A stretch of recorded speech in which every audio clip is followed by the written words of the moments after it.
Mesdames, Mesdemoiselles, Messieurs, bonjour en direct, en public, à l'occasion de cette 4e édition de Planète e-commerce Bretagne. On est ravis. Alors en plus, bulletin météo, j'ai regardé, il fait moche sur toute la France. Et on nous a dit, il fait beau temps en Bretagne, ce qui est souvent le cas à Vannes, au bord de cette mer intérieure. C'est magnifique. Bonjour à tous les deux, on sera peut-être 3 dans quelques instants. Bonjour. Alors, enjeu actuel, projet, concurrence, témoignage. Ah ben voilà, bonjour et bienvenue Mathieu. 3 e-commerçants témoignent toujours. On est très retour d'expérience sur Planète e-commerce.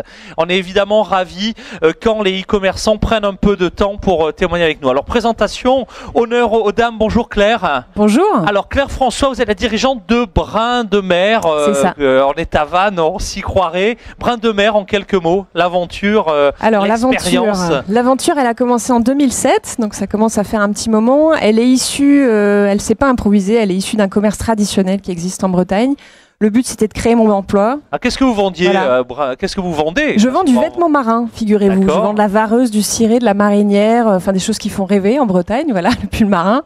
Voilà, donc c'est une niche quand même, il faut être clair, c'est un secteur de niche, mais bon, voilà, aujourd'hui je vis de mon job et j'ai embauché quelqu'un, donc je suis très contente. Voilà. Eh ben, retour d'expérience du commerçant finalement. Alors, au départ, c'est un commerce traditionnel qui est devenu connecté ou là, c'est ça. Alors, en fait, c'est une structure parallèle. C'est 2 structures juridiques différentes, mais voilà, mon mari, lui, a un commerce traditionnel. C'est la 4e génération de commerçants, vous voyez. Ah ouais. Moi, je travaillais dans la com, voilà, et puis, voilà, l'idée, c'est un peu improvisé comme ça, mais ça a été assez une évidence finalement. Et bientôt le e-commerce qui va challenger le commerce traditionnel. Oui, on a encore un peu de chemin à faire. Allez. Bon, en tout cas, c'est un beau retour d'expérience dans quelques instants. Alors, autre jeune et non moins talentueux e-commerçant, Cabritani, Mathieu. Alors, est-ce que le micro est branché? Ça, c'est les contraintes du direct. Alors, il est branché, voilà, c'est parti. Donc oui, Cabritani, une plateforme e-commerce pour développer et promouvoir l'ensemble de la culture bretonne et des produits bretons de manière générale.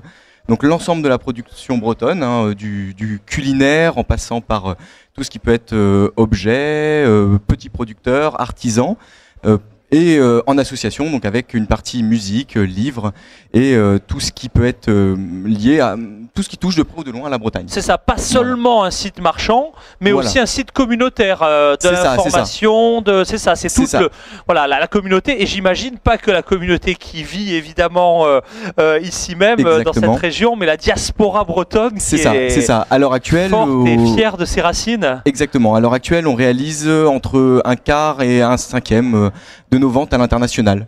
On a encore envoyé des colis hier et avant-hier à Montréal, par exemple. Ouais, donc effectivement, un bel exemple. Voilà. Et alors à vos côtés, un champion, un des grands sites qui sert évidemment, qui est souvent cité. Olivier, merci d'avoir trouvé du temps pour. Alors Olivier, il vit heureux en Auvergne, mais il a quand même un pied à Paris. Il est quand même pas mal dans les transports. Merci. Content d'être en Bretagne, Olivier. Très content.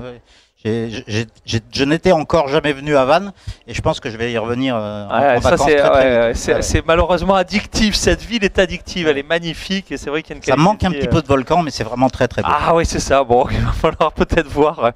Pas de volcan, mais effectivement pas mal de loisirs sympas. Alors, fondateur de pêcheur.com, business angel, parce que bon, là, au bout de 15 ans, ok, là c'est bon, une revente au groupe Decathlon, assez sympa. Et puis aujourd'hui, à la fois, alors quand même un pied dans pêcheur.com, mais aussi vraiment un regard sur, d'abord investisseur dans des startups. Voilà, aujourd'hui, c'est quoi votre actu, Olivier ? Mon actu immédiate, c'est que je vais arrêter mon rôle opérationnel chez Pêcheur. Voilà, ça c'est la nouvelle officielle depuis hier, c'est ça. Depuis hier, donc c'est voilà, je vais rester au conseil de surveillance et je vais donc me consacrer à mes autres activités qui sont effectivement d'accompagner des startups. Sous diverses formes, donc je suis un investisseur, je fais un petit peu de mentorat, et puis surtout, j'adore rencontrer des entrepreneurs. Voilà. Alors là, il y a West Web Valley. Enfin, il y a toute une série de réseaux super dynamiques en Bretagne. Il se passe pas mal de choses. Donc, messieurs les start-upers, si vous avez ici, alors vous êtes venus avec votre chéquier, c'est bon non, non, en tout cas, vous êtes venus voir un peu ce qui se passe sur le territoire. Si vous prenez la carte bleue, je ne sais pas. Allez, alors on sort tout de suite d'une plénière inaugurale où on a un petit peu parlé de l'actu. Là, c'est pas la synthèse parce qu'il y a aussi des regards différents. Il y a des tailles aussi d'entreprises différentes. Malheureusement, quand on écoute pêcheurs, matériel ou même drum shop, on a des moyens, on a des organisations et des revenus qui sont importants. Donc, on va à la fois balayer ces enjeux, on va aussi voir comment on fait quand on a moins de fric, tout simplement. Alors, déjà, un peu en synthèse, parce que tout le monde n'a pas suivi la synthèse, la plénière. Alors, les principaux défis auxquels vous devez faire face chacun en vraiment 30-40 secondes dans votre activité de e-commerçant, c'est quoi? Allez, Claire, Mathieu qui commence. Principal défi. Principal défi, je dirais la gestion de stock et le fait de, sur chaque vente, de pouvoir à la fois réaliser, on va dire, le potentiel de réachat du stock et pour éviter, on va dire, de trop se perdre dans des budgets de communication qui peuvent en fait aller jusqu'à finalement tuer la trésorerie. Donc effectivement, on va dire une gestion de stock en permanence qui est au jour le jour et heure par heure. Ça, c'est un enjeu fort avec le cas extrême où j'ai acheté du référencement de l'AdWords sur un produit que je n'ai plus en stock. Donc j'ai à la fois le coût, j'ai le trafic. C'est l'exemple un peu de la jeunesse du site ou quand on n'a pas des énormes potards informatiques. C'est ça, effectivement. Alors nous, dans le cadre d'un jeune site, il y a aussi le principe du stock qui est très très large sur un panel assez immense. Et pour le coup, on voit se dessiner certains best-sellers en fait, mais pour le coup, d'autres stocks, on va dire, dorment à côté. Mais le tout, c'est d'avoir une proposition très très large et de continuer en fait à proposer du nouveau produit en permanence. C'est-à-dire que ce stock doit s'élargir en permanence si on veut pouvoir en fait contenter l'ensemble des clients. Apprendre effectivement ce savant mélange. Peut-être qu'Olivier aura du retour d'expérience. Nous c'est un petit peu, alors on devrait tendre vers ça. Nous, la problématique, c'est la saison, parce qu'on a une saisonnalité clairement sur nos produits et qu'on est distributeur, on les fabrique pas les produits, donc on les fait pas. Dans l'hémisphère nord, je présume. Non, pas forcément. Pas forcément. Non, les gens du sud sont friands aussi, parce que c'est pas forcément des produits qu'ils trouvent partout. Mais nous, voilà, on a une saisonnalité, donc effectivement, il faut être extrêmement vigilant sur la gestion des stocks, sur nos achats, pour pouvoir répondre à une demande qui finalement est plus large que quand vous allez dans une boutique en bord de mer, vous allez acheter une vareuse, une marinière ou un ciré. Entre mars et septembre en gros, mais sauf que nous, on a nos ventes aussi en février, mars, avril, etc., octobre, novembre, voilà. Donc il faut réussir à gérer ça, et c'est pas simple. Pour ceux qui ont suivi la plénière, Olivier, on a vu votre retour d'expérience en tant que patron d'un gros site, d'un très gros site. Maintenant, je sais que vous faites du mentorat, ou alors si c'est pas le cas sur du e-commerce, vous fermez les yeux et vous imaginez que vous êtes devenu maintenant à la tête d'un site, vous redémarrez le truc, enjeu, voilà. Non, mais les deux témoignages qui vient d'y avoir là prouvent une chose de manière indubitable, c'est que le e-commerce, c'est d'abord du commerce. Donc en fait, tous les fondamentaux du commerce, c'est des défis de tous les jours, bien évidemment. En oubliant, on est mort. C'est juste le canal qui change, mais le fond, c'est de faire des ventes à des consommateurs.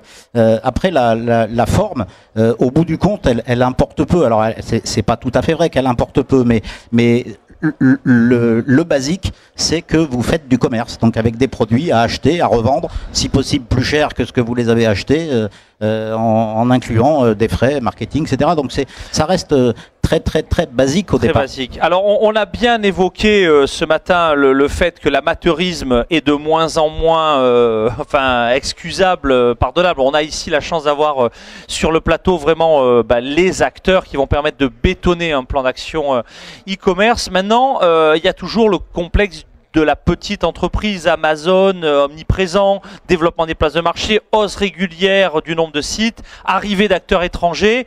Comment on fait pour résister à la concurrence, pour rester dans la course quand on n'est pas Amazon, quoi, Alors moi, je vais rebondir sur ce que vous avez dit à la fin de la conférence juste avant. Bon, vous y étiez déjà. Voilà, à la fin. Oui, j'ai fait la fin. Mettre de l'amour dans ses colis. Voilà. prendre du plaisir à rédiger des contenus sincères, pour moi, c'est la base. Et le petit mot, le petit bonbon, le petit... Ouais, c'est ça, voilà, le bonbon. Nous, on donne des petits bonbons au caramel à nos clients dans les colis, parce que voilà, on beurre salé, voilà, exactement. On essaye de promouvoir aussi l'univers de la Bretagne et tout ce qui touche. Ensemble, c'est peut-être déjà le cas d'ailleurs. Effectivement. Et mais je dirais aussi le SAV, par exemple, être à l'écoute de ses clients. Nous, je sais qu'il y a beaucoup de ventes qui se passent, on va dire, lorsque les personnes nous téléphonent directement, avec qui on a un échange qui peut même des fois durer jusqu'à 1 heure. Et là, les personnes, donc on les accompagne. Alors c'est vrai que c'est assez long, mais la proximité, normalement, on va dire, qui est la distance que crée le e-commerce, bah, si on arrive à créer du lien et un rapprochement, et bien effectivement, là, le e-commerce s'efface. Et ça, c'est assez intéressant. Ouais. Merci Olivier. Je vais apporter une petite modération à ça. Allons-y, tant mieux. Enfin. Non, mais le truc c'est qu'il faut que tout ce qu'on met en place reste scalable. C'est-à-dire que si vous devez passer c'est pas pour tout une heure avec les 5000 clients quotidiens, ça sera plus possible. Donc en fait le vrai truc c'est que à chaque instant les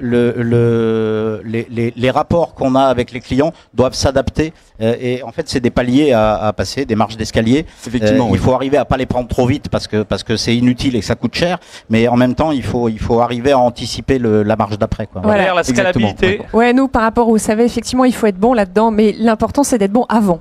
Justement pour le limiter, le SAV en fait.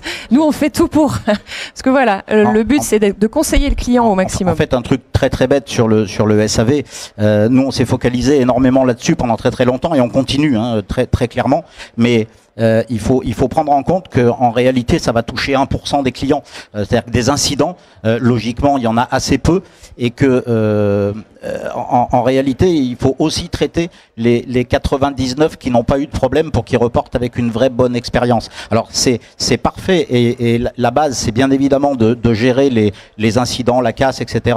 Le mieux possible pour qu'une mauvaise expérience se transforme en bonne, mais c'est pas suffisant parce que vous ne touchez qu'une toute petite partie des clients. Mais ouais, donc en effet un point important. Comment est-ce qu'on a tout dit? Comment on fait pour être dans la course de l'amour? Très bien. Est-ce qu'on a tout dit? Allez, quand même, il y a des mots importants. Parlons un peu technique aussi, quand même, mes amis. Les CMS, c'est bien, c'est pas bien. Il en faut pas. J'internalise, j'externalise. Comment on fait? Sur quoi on investit? Alors, il n'y a pas de règle universelle, bien évidemment, mais voilà, on peut pas tout faire. Ouais. Clairement, enfin moi, ma taille d'entreprise, je peux pas tout faire, donc forcément, j'externalise certaines choses. Je me fais aider, accompagner, c'est super important. Maintenant, on peut pas faire appel à toutes les solutions et tous les outils magiques qui vont nous permettre de générer du trafic, du chiffre d'affaires, etc. Donc c'est frustrant de devoir arbitrer parce que tous les jours on est sollicité. Mais bon, c'est normal. Enfin moi, je sais que depuis le démarrage, j'ai toujours progressé gentiment mais sûrement. Aujourd'hui, on est encore en phase de progression, donc on va pas se plaindre, quoi. Sur le démarrage, qu'est-ce qu'on fait?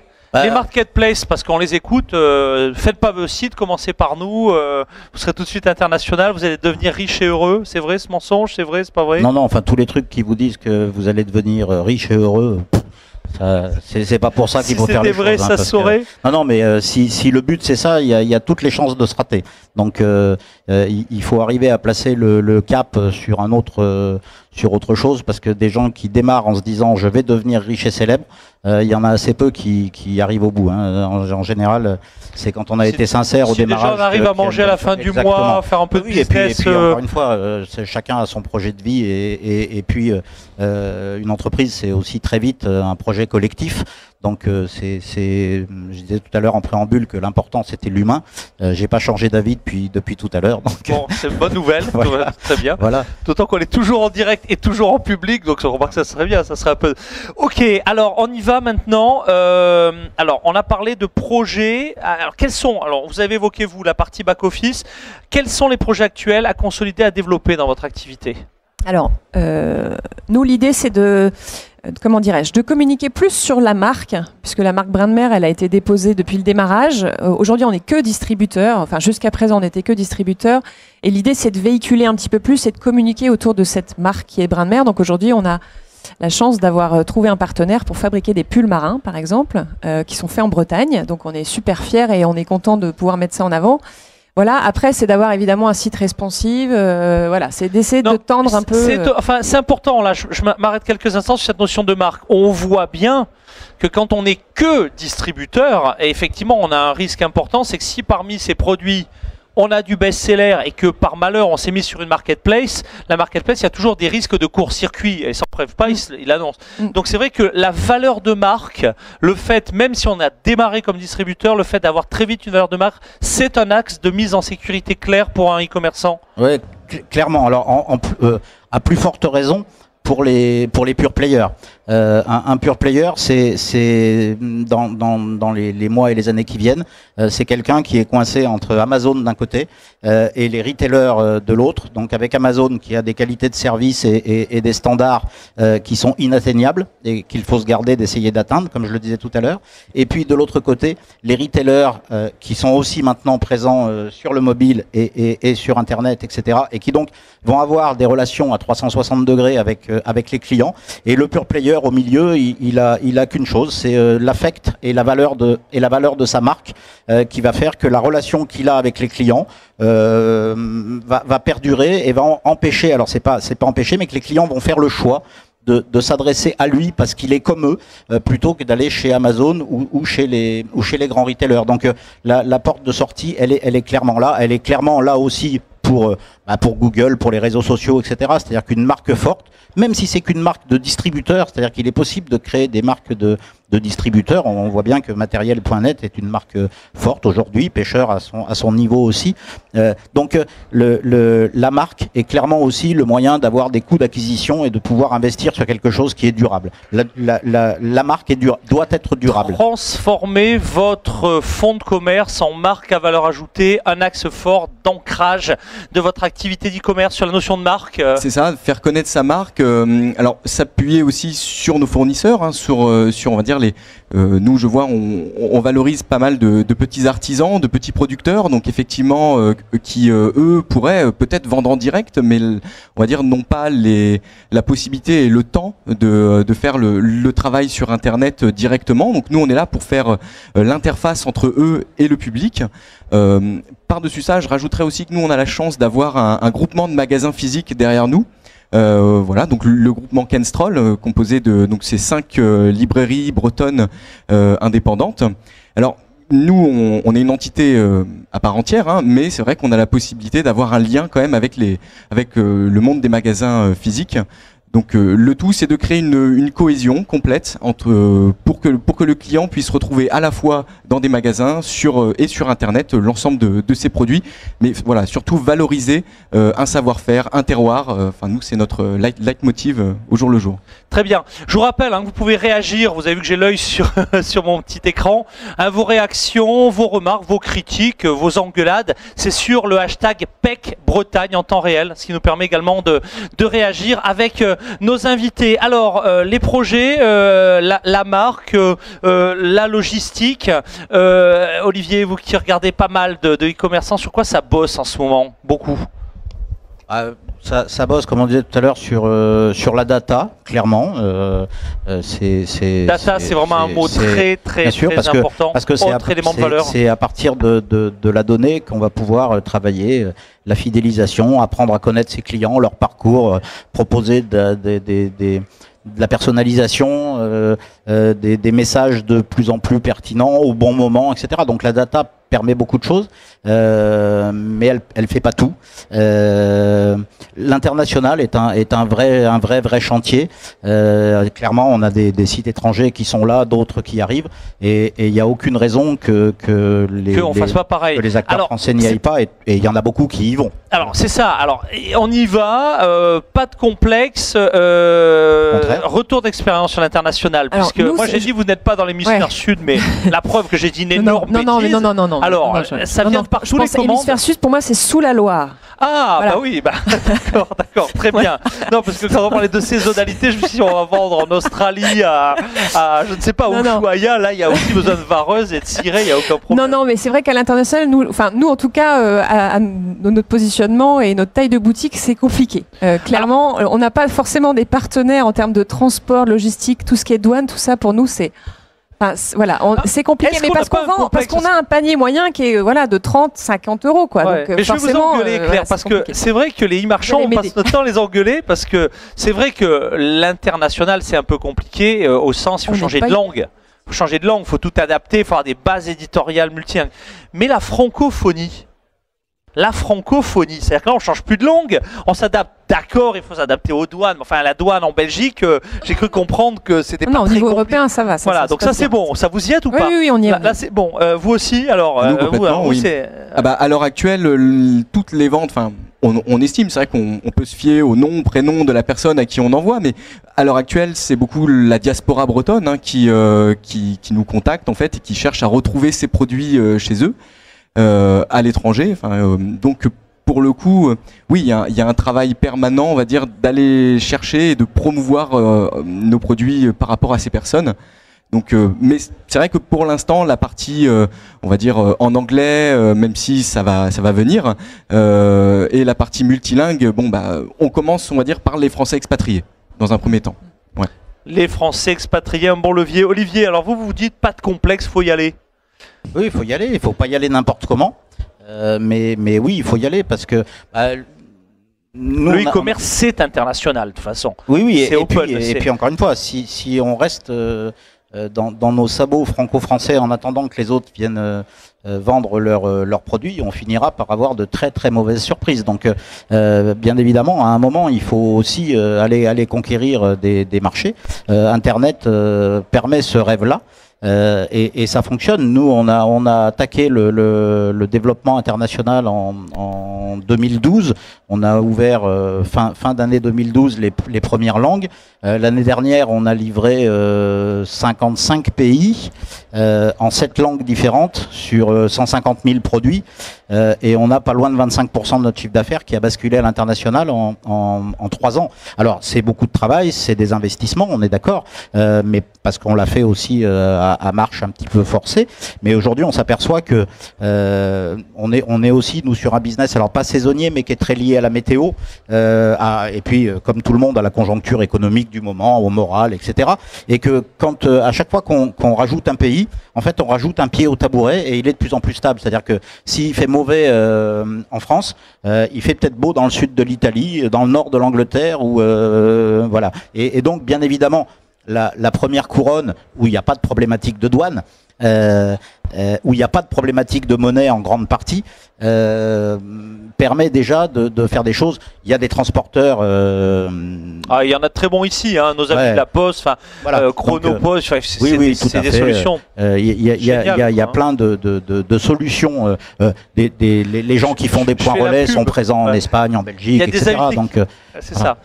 J'en profite parce que sur le territoire breton, où il y a quand même pas mal de producteurs d'agro qui se disent les distributeurs, il y a maintenant des produits de distribution de chaînes de frais qui sont ultra simples. Je vous incite vraiment à découvrir ça. J'ai vu les nouveaux produits qui sont en train de sortir. C'est assez bluffant. Ça livre dans le monde entier. Enfin, des choses assez... Donc c'est vrai que l'argument de la logistique est de moins en moins vrai. Alors, il nous reste peu de temps. Il nous reste moins de 5 minutes. Y a-t-il des exemples de sites web qui vous servent, là, d'acteurs qui bougent, qui vous servent actuellement de modèles, des petits et des gros, pour donner un petit peu de bonnes sources d'inspiration à nos invités? On regarde de quel côté en ce moment? Non, j'ai du mal avec ça parce que en fait les choses qui marchent pour un site ne fonctionnent pas forcément pour les autres. Alors bien évidemment, il faut être à l'écoute et regarder et connaître ce qui se passe. Il faut se garder de reproduire, notamment Amazon, tout bêtement. Ça reste quand même une belle source d'inspiration. Je redis juste ce que j'ai dit tout à l'heure. Je trouve que le site mobile de la Fnac et leur site en général, la nouvelle version est une très très belle réussite. 4 secondes, un site qui vous inspire, Claire? Alors nous, c'est plus sur le ton utilisé, puis le fait d'être vraiment sincère. On s'inspire d'Archiduchesse par exemple, voilà, parce que c'est un modèle qui, voilà, il y a une transparence, il y a une sincérité qu'il y a toujours eu depuis le démarrage. Après, Il y en a plein d'autres, mais effectivement, il ne faut pas attendre forcément. On est frustré de ne pas pouvoir faire comme les gros, mais de toute façon, on n'a pas... Un site qui vous inspire, et puis il faut qu'on passe à la conclusion, puisque les ateliers reprennent dans 5 minutes maintenant. Alors, pour le coup, pas forcément de site, je dirais plutôt un cosmos de sites, c'est-à-dire forcément une veille concurrentielle par rapport à ceux qui peuvent faire, on va dire, le même genre de produit. Et de l'autre côté, on va dire, des sites de distribution, on va dire, généralistes, qui effectivement peuvent avoir de bonnes idées, et après donc voir, on va dire, quelle petite chose peut être adaptée, mais effectivement rester nous-mêmes, c'est-à-dire dans tous les cas, ouais. Merci beaucoup, ce sera pratiquement le mot de la fin. Pour en savoir plus, l'adresse, on répète l'adresse du site. Alors, capbritannie.com. Merci Mathieu d'avoir participé. Mathieu Turlan de Cap Britannie, je crois qu'on peut le remercier. On peut l'applaudir, non? Allez, Mathieu Turlan. Claire, votre conclusion pour réussir son plan d'action en 2016 et le tout en 24 secondes. Bah oui, de l'amour, de la sincérité, et puis pas forcément suivre en permanence les gros, et essayer de tendre vers voilà, essayer de faire déjà ce qu'on sait faire, et puis avancer petit à petit, pas chercher à grossir démesurément. On rappelle l'adresse du site brindemer.fr, tout attaché. Merci mesdames et messieurs, c'était Claire François, et on peut l'applaudir également. Olivier, votre conclusion des conclusions en 40 secondes également. Oui, amour, sincérité, émotion, on est d'accord. Bon sens, pragmatisme, et puis ne pas oublier qu'un site e-commerce, c'est d'abord une entreprise, et que donc tous les basiques de l'entreprise aussi, c'est-à-dire la gestion de la trésorerie, la lecture des comptes de résultats, la manière dont on avance, c'est la base. C'est-à-dire que il faut pas se laisser leurrer par le virtuel. Ça reste... lever de fonds et je perds de l'argent pendant 10 ans. Non, mais non. La mode est plus là, hein. Très clairement sur l'e-commerce, c'est plus là que ça se tient. Lever de l'argent sur des projets e-commerce aujourd'hui, c'est très compliqué, très compliqué. Eh ben écoutez, merci Olivier Bernasson, le fondateur et le start-upper et le business angel. Merci d'avoir participé. Merci à vous d'avoir assisté nombreux à cette émission. Merci à vous qui les suivez, qui les suivrez dans les semaines à venir. À bientôt à l'antenne de Planète e-commerce. Merci.